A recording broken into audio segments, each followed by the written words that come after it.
The morning she refused to curtsy to the stablemaster, the whole of Cranswick village held its breath.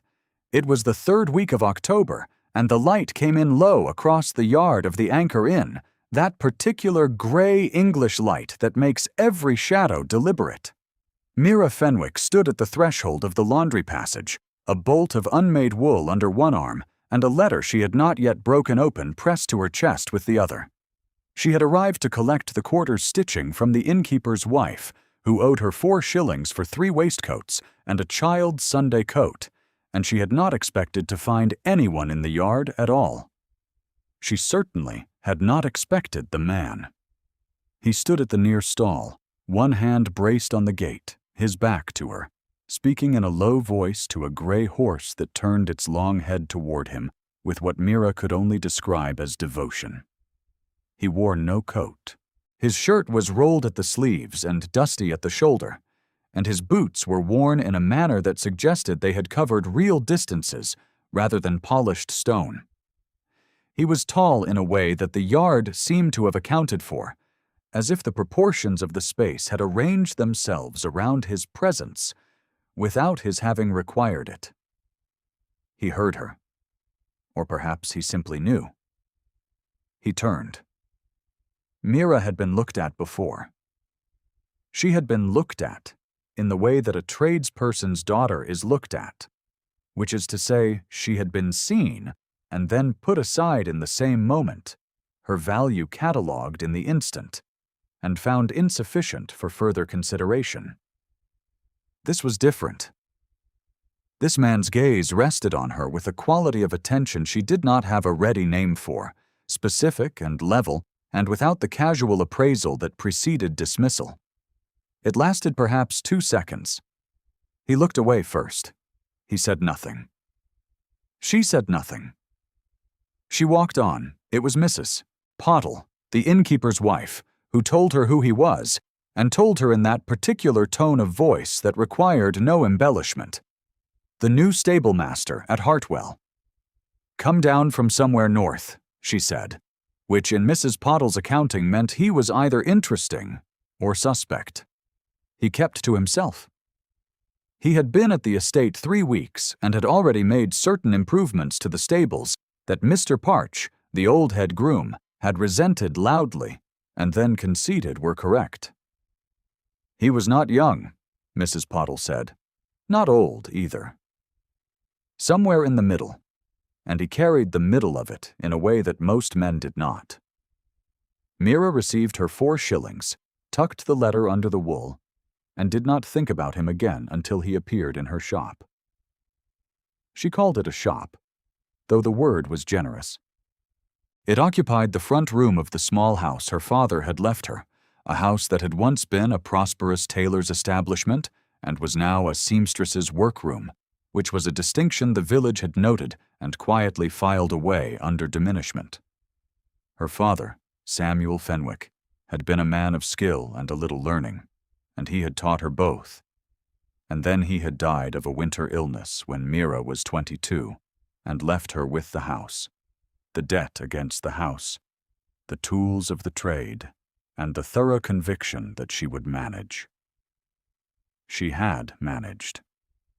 She was 28 now, and she owed 6 months of interest on a note that Mr. Alderton, the solicitor, had taken to mentioning whenever she saw him in the street. The first time the stablemaster entered her shop, he came for a button. This was not unusual. Men came to seamstresses for buttons, for repairs, for the small administrative misfortunes of clothing. He came in the afternoon of a Thursday, removed his hat, and set it on the only available surface, which happened to be a small pile of her thread spools, several of which fell to the floor. He did not apologize for this, but bent and retrieved them with a care that surprised her, and set them back. "I was told you might have brass buttons," he said. "Military weight. I have a coat that wants 3. His voice was quiet and deliberate, not the voice of a man who raised it. "I have brass," Mira said. She did not look up from the seam she was running. She had a commission due Friday, and her lamp was already beginning to fail. "What size?" he told her. She found the card, set it on the counter between them, and returned to her work. She heard him examine them, heard the small sound of his deliberation. "These will do," he said. "What do I owe you?" "3 pence for the 3. He set the coins on the counter with a care that she noticed despite herself. Not the careless drop of someone accustomed to being served, but the deliberate placement of a man who understood exactly what money was. He took the buttons. He retrieved his hat from the thread spools. At the door, he paused. "You did not curtsy," he said. "In the yard. At the inn." She looked up then. He was watching her with that same quality of attention, level and without demand. "No," she said. "I did not." He considered this. He put his hat on. "Good," he said, and left. If you have ever wondered what it is to be seen clearly by someone whose clarity you did not ask for, stay a little longer. This story turns on exactly that. She heard about him in the way one hears about anyone new in a small village, which is to say, imperfectly, and in fragments. Mrs. Pottle said he ate alone. The blacksmith's boy said he had seen him at the lending library in Hatford, which was 3 miles, and on foot, which was the detail that snagged in Mira's mind and would not release. Mr. Parch said he spoke to the horses in full sentences, and that the horses were, inexplicably, the better for it. The vicar's wife said he had attended service once, in the 3rd pew, and had not joined the singing, but had remained throughout with a stillness that she described as very proper, and that her husband described as concentrated. He came to her shop a second time in the fortnight following, for the button repair he had mentioned, and she did the work while he waited, which nobody usually asked her to do, but which she did not object to. He sat on the single chair she kept for waiting customers, and did not fill it the way large men sometimes fill a space, with expansion and the suggestion that the space is grateful for the occupation. He sat in it as if he had agreed to occupy only what was offered. He watched her work. Most people did not watch her work, or if they did, they watched with the slightly polite blankness of people waiting for a thing to be finished. He watched with interest, the specific attention of someone who understood what the hands were doing. When she finished the first button and moved to the second, he said, "Your tension is even on the pull-through." She looked at him. "My father was a tailor," he said. Then, after a moment, "Among other things." She said nothing, and he did not elaborate, and she finished the buttons and charged him 2 pence, and he paid it with the same deliberate placement of coins and left. She did not know why she thought about this afterward. She told herself she did not think about it. It was Mrs. Alderton who first used the word. This was at the milliner's, which Mira visited only to collect work and not to browse, because browsing at the milliner's when one could not afford to buy at the milliner's was a particular species of small self-cruelty she had learned to avoid. Mrs. Alderton was the solicitor's wife, a woman whose confidence had been calibrated by a life of sufficient income, and she was examining a ribbon when Mira entered, and she did not move aside. "The stable-master has been to your shop," Mrs. Alderton said, in the tone of someone who had already decided what this meant. "Twice. He needed buttons," Mira said. "I imagine he did," Mrs. Alderton said, which landed with precision. She adjusted the ribbon against her gloved wrist. "One hopes he has not given you expectations above your situation, Miss Fenwick. A tradesman's daughter is not the sort of person Hartwell keeps company with, even below stairs." Mira looked at her, and Mrs. Alderton met the look with the small certainty of someone who had never been required to question her own conclusions. "He is the stable-master," Mira said pleasantly, "and I am a seamstress. I believe our situations are roughly equivalent, Mrs. Alderton." This was, as a remark, not quite as devastating as Mira might have wished, but it was what she had to hand. She purchased her thread and left. What she did not yet know was that the equivalence she had offered as deflection was, in fact, the most precisely false thing she had said in some time. The third week of his visits, she found him, not at her shop, but at the churchyard. On a cold afternoon when the light was nearly gone, and the frost had come early to the grass, she had come to clear the dead chrysanthemums from her father's grave, a task she performed with the same regularity she brought to her debts and her commissions, and she found him standing 4 stones over, his hat off, his coat collar turned up against the cold. She recognized the grave. She had stitched the name in her memory, as one does in a churchyard. Constance Wayborn Calder, the loved wife. 1908 years old at death. No, the stone was old. She reread it. 18 years old. The dates were 15 years past. She finished her work and did not intrude on his. And when she gathered her things to leave, he turned and saw her. And there was a moment, brief and without comfort, in which she saw his face without the deliberate composure that usually occupied it. It was the face of a man who carried a specific grief. Not the general grief of loss, but the particular grief of something he believed he had failed to prevent. He looked away. He put his hat back on. "Miss Fenwick," he said. Not a greeting, precisely. More the name said aloud to confirm that she was real. "Mr. Calder," she said, using the name she had just read from the stone. It was, she understood, an inference. He did not correct it.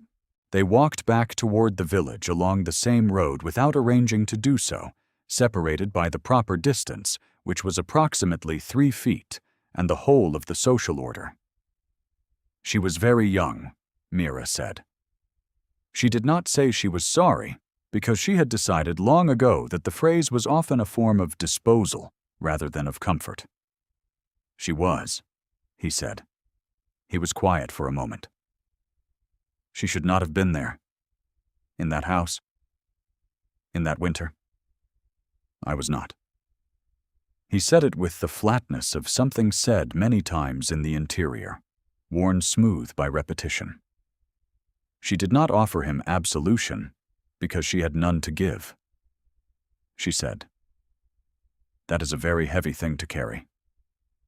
"Yes," he said. They walked the rest of the road in silence.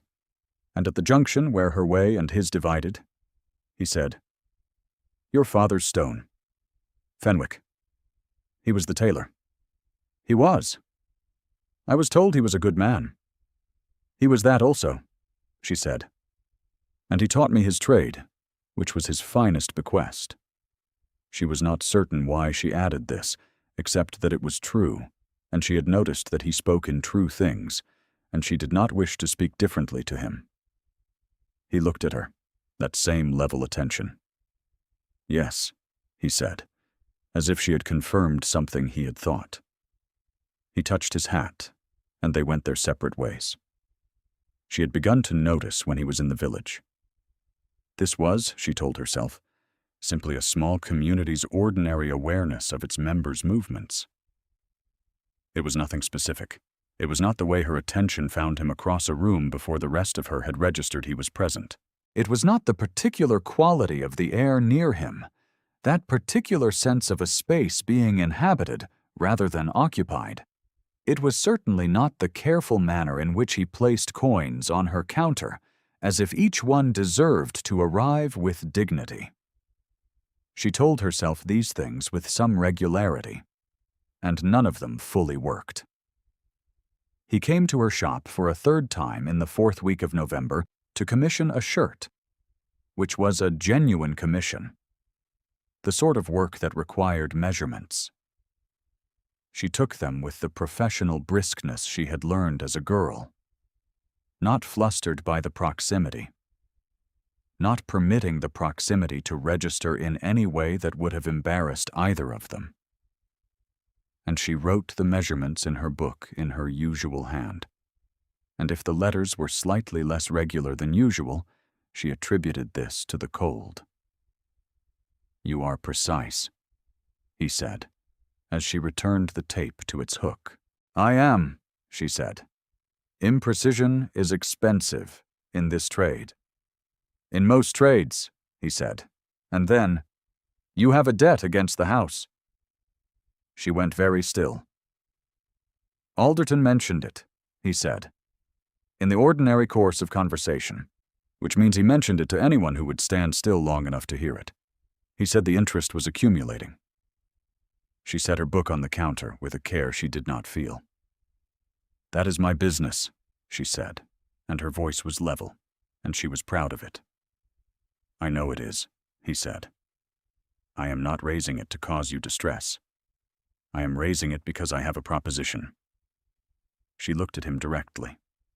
He met it. "Hartwell's household needs a seamstress for the winter season," he said. "Not a permanent appointment. 8 weeks, mending, alterations, new livery for the footman before Christmas. The pay would be sufficient to address the note. I have the authority to make the offer. The stable master, offering household commissions. Something shifted in the structure of the moment, some weight redistributing." "Why?" she said. "Because you are the most skilled needleworker in the district," he said. "And because you need the work and I need the work done. These two facts seem to have a natural relationship." She studied him. He did not look away, did not shift his weight, did not add anything to make the offer more palatable. He stood in her workroom in his worn shirt and his precise posture, and waited. "I will consider it," she said. "That is all I asked," he said. She found out from the blacksmith's boy 3 days later, entirely by accident, and in the manner of things that are never quite accidents, that the stable master of Hartwell held that post at his own particular pleasure, and that his given name was not simply Calder, but Nicholas Calder, and that his full style was Nicholas James Calder, Viscount Hartwell, the owner of the estate, the house, the stables, and every stone and fielding acre in a radius of 4 miles. She sat down on her workroom floor, which was not a thing she did. She sat there for a considerable time. The feeling that moved through her was not quite anger and not quite humiliation, and was considerably complicated by the fact that she could not determine, at this distance, whether she had been deceived or whether she had simply declined to be curious about a thing she had not been told. She had asked him no questions about his life.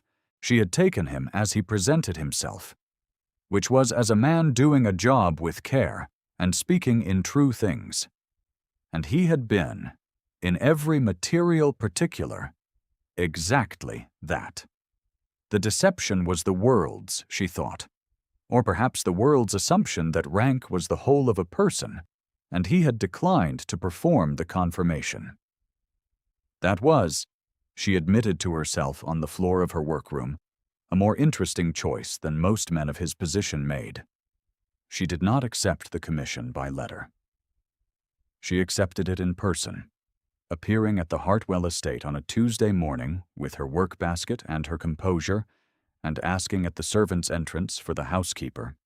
And the housekeeper, Mrs. Cross, who was a small, efficient woman with gray hair and the manner of someone who had managed chaos for 30 years, received her with a warmth that suggested she had been expected with something more than professional interest. The house was large and cold, and had the particular air of a house that had been well made and then not quite attended to. Rooms that were handsome without being fussed over. Furniture that was good without being displayed. She worked in the sewing room off the kitchen passage, which had a fine north light and a stove that worked, and she did not encounter the Viscount on the first day or the second. She encountered him on the third, in the library at dawn. She had arrived early, the roads being better in the first cold than after the morning softened them, and she had taken a wrong turning in the east corridor, and opened the wrong door, and found him sitting at a desk with a letter in his hand, reading in the gray light.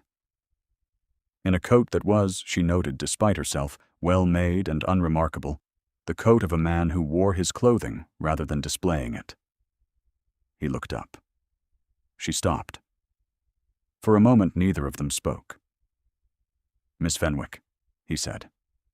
He rose. "Forgive me," she said. "I have the wrong room." "You have the right house," he said. He set the letter face down on the desk. "And I owe you an explanation." "You owe me nothing," she said, and meant it to come out neutrally, but it came out with more precision than she had intended. He looked at her. "I let them believe what suited them," he said. "It has been my habit at Hartwell for some years. It is easier to understand a place when the people in it are not performing for your rank." "And did you understand me?" she said. "I thought I might," he said. "I was not certain until the churchyard." She stood in the doorway of his library in her plain coat, with her work basket in her hand, and she was aware, with a precision she could not evade, of exactly where he was in the room, of the quality of the morning light on his face, of the particular stillness with which he stood, waiting. "I am still a seamstress," she said. "Your explanation does not change my situation." "No," he said. "It changes mine." She looked at him for a moment. Then she found the right corridor and went to her work. She was not a woman who deceived herself about the architecture of her own feelings. She sat at the sewing-room table in the good north light, and she threaded her needle, and she acknowledged without embellishment that she had felt that exchange in her hands, which were not quite steady, and in the particular awareness of the back of her neck, which had prickled as she walked down the corridor and continued for some minutes. These were facts. She dealt in facts. The facts were these. He was a Viscount. She was a seamstress with a note against her house. The distance between those two conditions was not a simple distance, but a structural one, the kind that the season maintained with care, the kind that Mrs. Alderton's voice had mapped for her with the precision of someone who had lived inside its coordinates all her life. She had no illusions about the machinery. She had seen it operate on people smaller than herself. She also had the facts of his behavior, which were not consistent with the machinery. A man of his position who was operating within the machinery's ordinary assumptions did not sit in a small seamstress's workroom on a plain chair and watch her sew with interest. He did not place coins on a counter with care. He did not go on foot to a lending library 3 miles distant. He did not stand at a grave in the cold without his hat and carry the weight of something he believed he had failed to prevent. She finished the seam she was running. She began the next. Lady Calder arrived for a fortnight's visit on the following Saturday. She was not the late wife, whose stone Mira had read, but the mother, the Viscountess Dowager, who arrived in a carriage that was somewhat more elaborately appointed than the Hartwell carriage, and who was received in the front hall with the particular quiet that preceded meteorological events. Mira was in the sewing room, and heard nothing of this until Mrs. Cross appeared at the door with the expression of a woman preparing for weather. "Her ladyship has brought Miss Pemberton," Mrs. Cross said. "She has requested that Miss Pemberton be fitted for 2 new evening gowns before the Hatford Assembly." "When is the assembly?" Mira said. 3 weeks, Mrs. Cross said, "which is entirely sufficient time. Her ladyship is aware that you are a village seamstress and has said that if the work is not to standard, she will send to London." Mira set down her work. "Tell her ladyship that the work will be to standard," she said, "and that she is welcome to send to London in any case, as it is a free country." Mrs. Cross's expression suggested this was exactly what she had been hoping someone would say. She went to convey the message, presumably in somewhat different terms. Miss Pemberton was 23 years old, fair-haired, and beautiful, in the way that certain women are beautiful, who have been thoroughly told of it from an early age, with a serenity that was also a confidence that was also an expectation.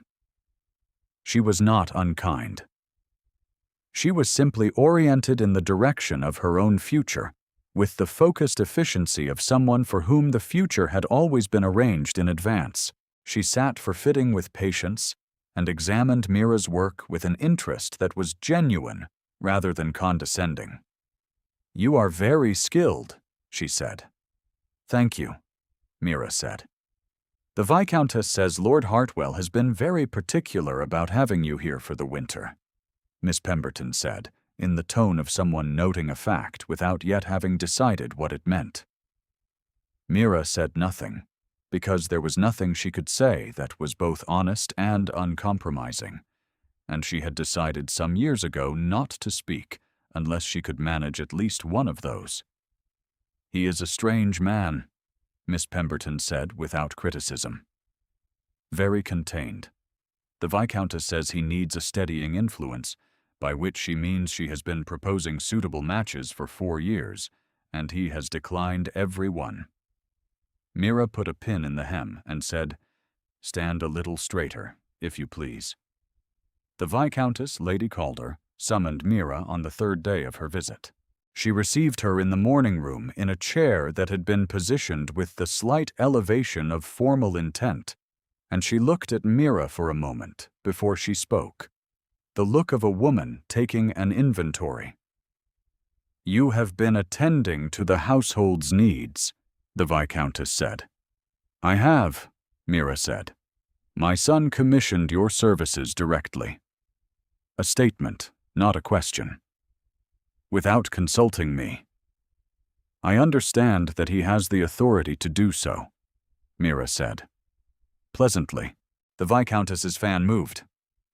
"A seamstress," she said, in the tone she might have used to identify a weather phenomenon she found inconvenient.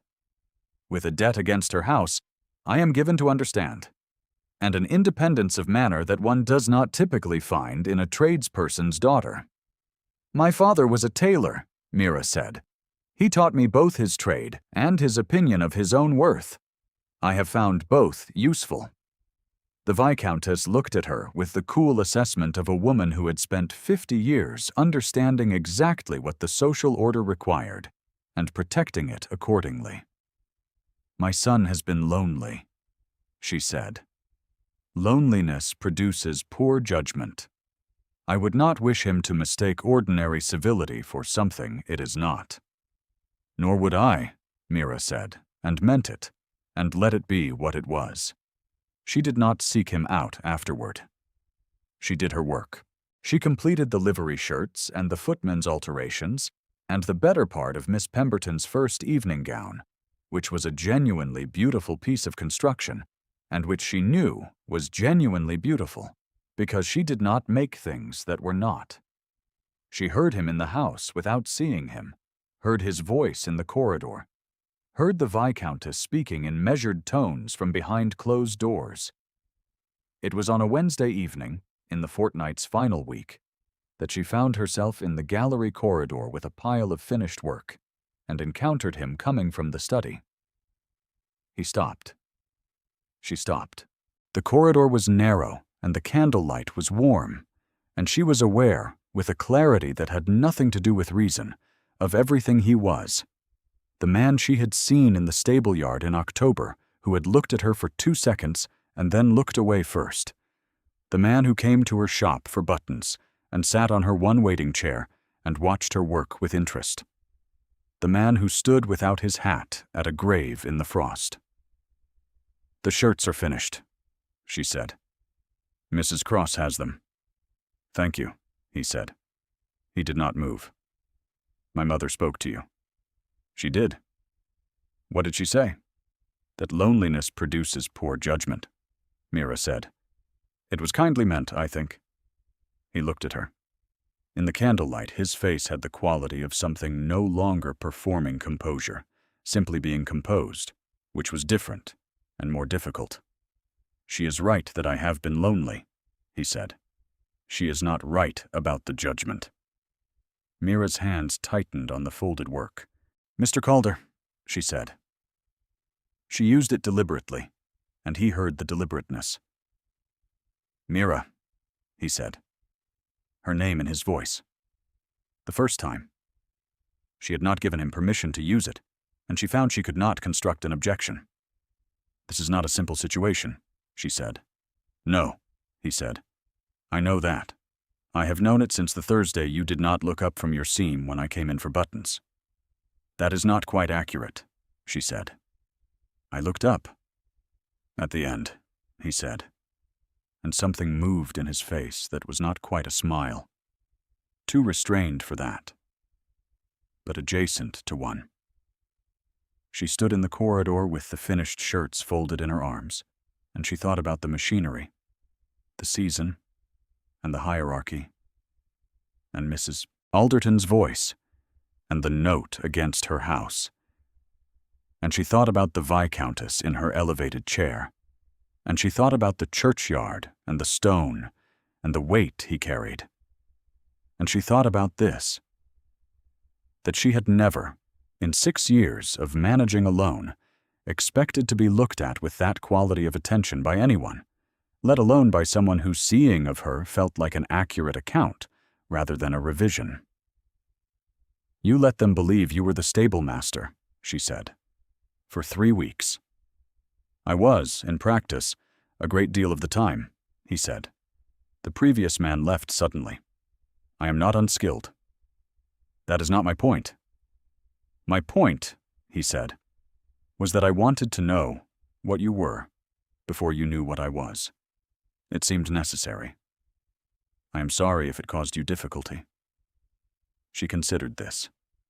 It was, she thought, an honest account of an unusual decision, and she had decided years ago that honesty was the thing she valued most and found least. "It did not cause me difficulty," she said. "It caused me confusion. That is different." "What would resolve the confusion?" he said. She looked at him for a long moment in the candlelight. "More time," she said, "and more honesty, both of which you are apparently capable of." "I am," he said. "I would like the opportunity to demonstrate it further." She shifted the shirts in her arms and said, "I will think about it," which was what she had said about the commission. And he remembered it. She could see that he did, and the corner of his mouth moved. "That is all I asked," he said. She found Mrs. Cross and delivered the shirts, and went back to the sewing room and sat down, and was not perfectly steady for some time, which she noted and set aside and dealt with as she dealt with all facts. The Hatford Assembly was 3 weeks after the Viscountess's departure, which departed on schedule with Miss Pemberton and her 2 new gowns, the first of which was, by any standard, the finest piece of work Mira had produced in a year. The Viscountess had examined it before leaving, running her gloved fingers across the seam with an expression that conceded, involuntarily, that it was precisely to standard. And she had said nothing, which Mira took as the form of acknowledgment available to her. He had called at her shop twice in the intervening weeks, both times for genuine and minor purposes: a hem on a riding coat, a replacement clasp for a glove. Both times he had sat on her one waiting chair and watched her work, and they had spoken, carefully and not carefully, about the lending library, and about her father's trade journals, which she still had, and about the horse in the stable yard, which was called Meridian, and about a book he had read on agricultural drainage that she found, to her own surprise, genuinely interesting. She noticed that he laughed once, briefly, at something she said about the structural similarity between drainage channels and seam allowances, and that the laugh surprised both of them. She noticed that her hands were level when he came in now. She noticed that this, too, was a fact. The Hatford Assembly was held in the public rooms above the White Hart Inn, which was not a grand venue, but was the grandest the district offered, and Mira attended as she attended every year in her best gown, which was a deep green wool she had made herself, and which fit her as her own clothes always fit her. Which was precisely. She arrived with Mrs. Cross, who attended as chaperone by a long-standing arrangement, and she did not expect to dance, because she rarely danced at these assemblies, the partners being limited, and the competition for them being largely the province of the younger, unmarried women. She saw him across the room within the first quarter hour. He was in a dark coat, properly dressed, which was the first time she had seen him entirely in his own station. And the effect was not of a different person, but of the same person, with nothing withheld. He spoke to the vicar, and then to the magistrate, and then his gaze moved across the room with the quality of looking for something specific. And when it found her, it stopped. She held the look. She had learned over these weeks not to look away.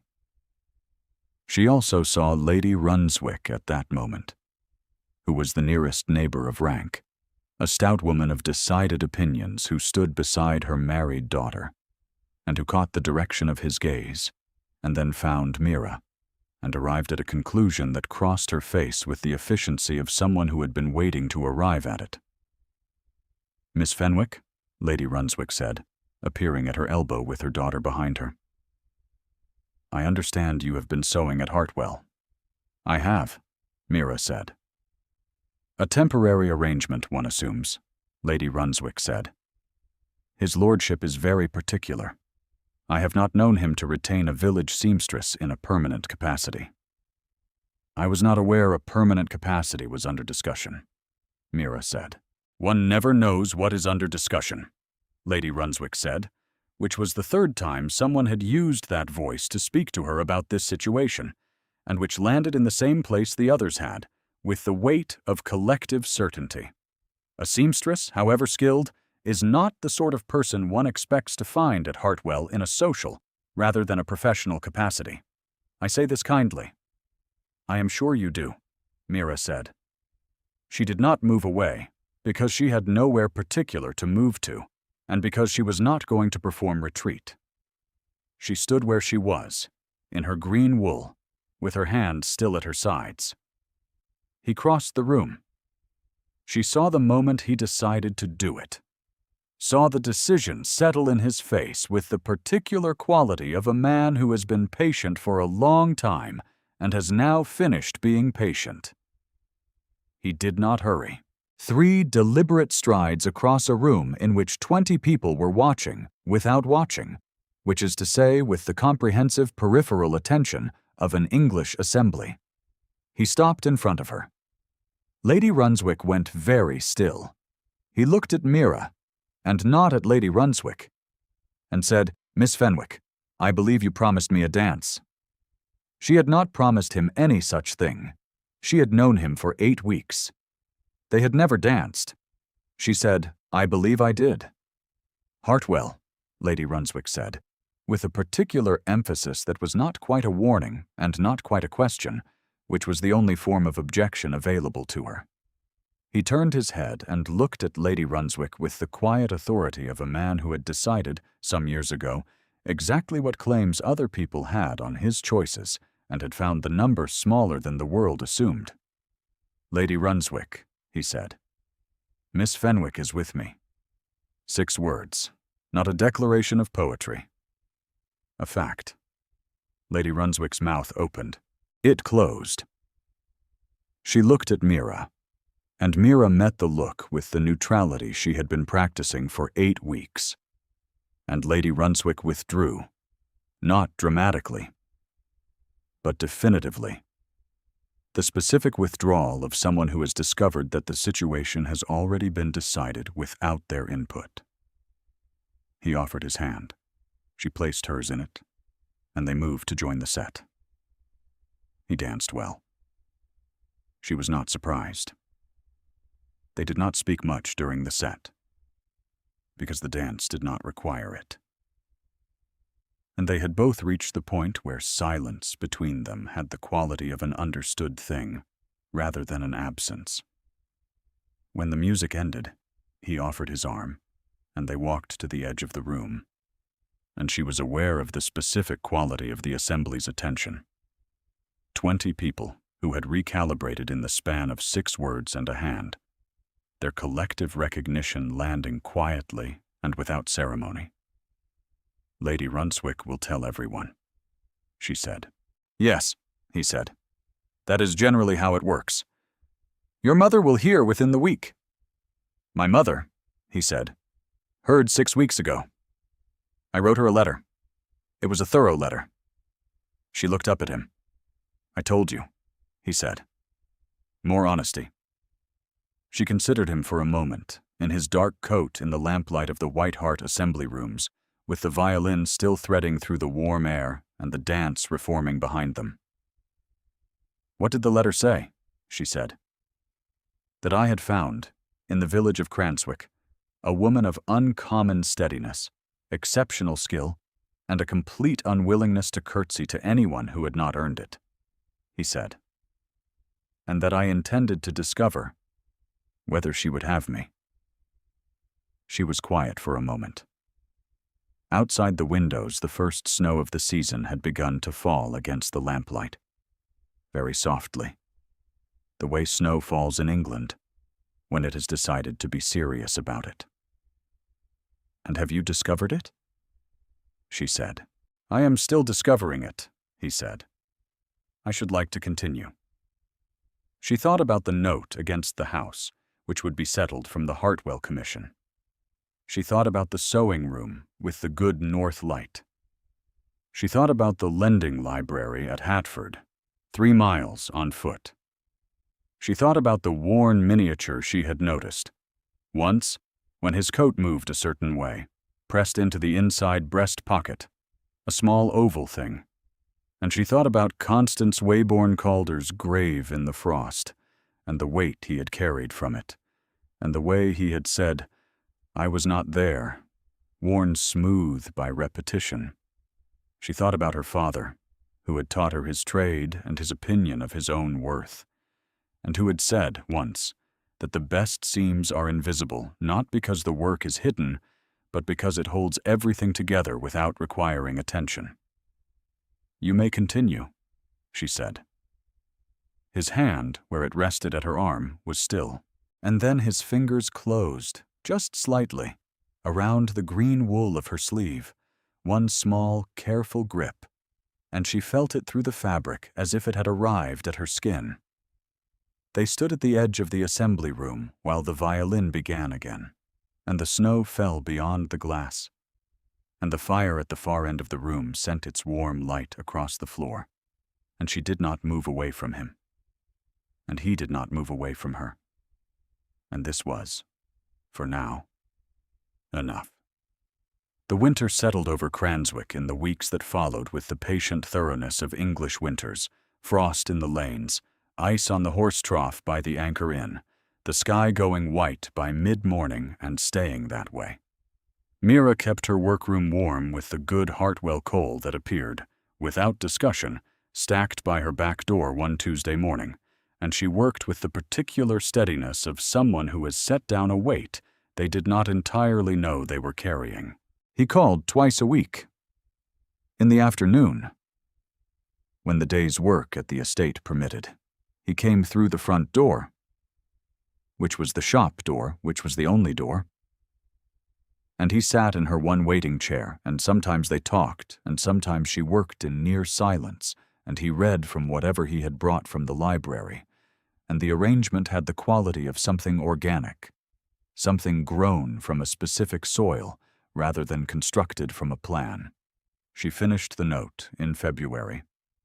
Mr. Alderton received her payment with the expression of a man who had been certain it would never arrive, and she walked home in the cold with the receipt in her pocket and the house entirely hers, and she stood in the workroom in her coat for a moment, in the good north light, and was very still. He was at the door within the hour. She had not sent for him. "I heard," he said. He looked at her. He did not say congratulations, because he understood, she thought, that this was not quite the right word for the restoration of something that had been one's own from the beginning. He said, "Come to dinner." At Hartwell. Mrs. Cross has made the excuse. She looked at him. This careful, contained man who had let a village believe him a stable master for 3 weeks, and had gone on foot to lending libraries, and had stood in a frost without his hat, and had written his mother a thorough letter. "All right," she said. The dinner was not a grand dinner. It was a table set for 2 in the small dining room, a fire, winter vegetables, and a roast, and Mrs. Cross appearing at intervals with the specific visibility of a woman choosing to be visible as endorsement. They talked about the books and about the drainage article and about her father's trade journals, which he had asked to borrow. They talked about Meridian, who had developed an admirable suspicion of the East Paddock fence. They talked, toward the end, when the fire had settled and the room had grown very warm, about Constance. He spoke of her without the polished smoothness of a prepared account. He spoke of her as someone real, a girl from the county who had been delicate, and who had been determined, and who had died in a winter illness when he was 26, and away on business that he had believed required him, and which had not, in fact, required him, and which he had been required by, for many years afterward, in the sense of a man who cannot release a conviction, even when the conviction is a form of punishment. He said, "I know now that I could not have prevented it. Mrs. Cross has said so for 15 years. The physician has said so. My mother has said so. The knowing does not always reach the thing below the knowing." "No," Mira said. "It often does not." "You understand that," he said. "My father died in February," she said. "In the morning, while I was in the next room. I had believed I should be there. I had been there all the previous fortnight, and I went to make tea. And he died while I was making tea." She looked at the fire.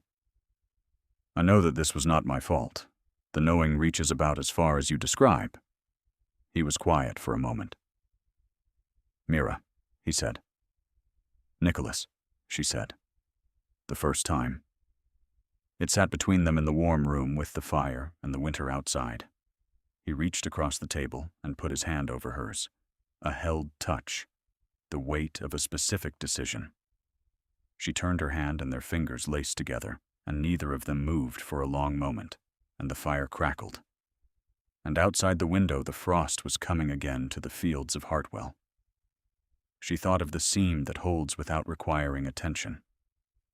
She thought of her father's bolts of good wool, and his careful voice, and his opinion of his own worth. She thought of this, that she had managed, and she had been right to manage. And now there was something beyond managing, which was choosing. And she was, she found, exactly capable of that.